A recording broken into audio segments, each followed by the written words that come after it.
Federico Fellini is one of the few directors distinctive enough to inspire an adjective, Fellini-esque, that means something even to those too young to have experienced his work at the height of his fame. That familiarity, no doubt, is because his later films, at least, are so overtly stylized and outrageous that they can connect with audiences uninterested in the milieu that made such experimentation possible. Fellini Casanova, one of his most elaborate efforts, makes no pretense to presenting a realistic portrait of the 18th century rake or his era. Instead, Casanova, Donald Sutherland, is the means of entry into an oniric, claustrophobic vision of Ancien Régime rot. For Fellini, Giacomo Casanova is nothing better than a poseur whose compulsions repeatedly overpower his pretensions to scientific and cultural sophistication. He exists purely to indulge himself and experiences no emotion deeper than self-deception. No one should expect pornography, however, since the sex consists of desultory bump and grind sessions in which poor Sutherland grunts and sweats to climax in obvious discomfort.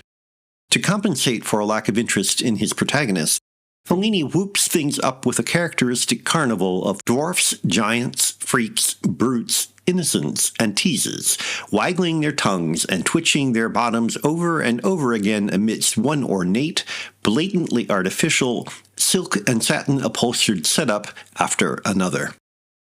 The results are spectacular in their way, if familiar from other Fellini films, but not especially memorable. I first saw Casanova in its theatrical release, but I was struck by how little I remembered of it.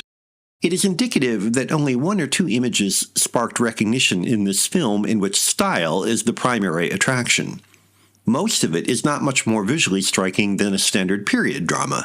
Which is not to say, however, that Casanova looks like other period films. It looks like a Fellini film. But this time, the Fellini-esque gestures are a pale reminder of his most distinctive work. Only Danilo Donati's costuming stands out, and you know a director is in trouble when the couturier provides the most interesting contributions to a film. To be fair, with the exception of 8½, even the Fellini films that have been praised by others have left me pretty cold. I can nonetheless distantly appreciate his exuberance and originality. Casanova, on the other hand, feels like it is meant to be cold, as if the director could not overcome antipathy for his subject. On the flimsy evidence he gives us, his dislike of Casanova is understandable, but is disapproval sufficient reason to make a movie? The characters in Fellini's Satyricon were pretty vile too, but their antics inspired striking, often disturbing images.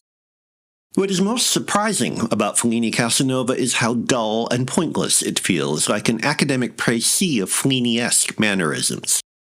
Perhaps Casanova's arid carnality was too close to the director's sensibility to rouse him to anything greater than condescending indifference.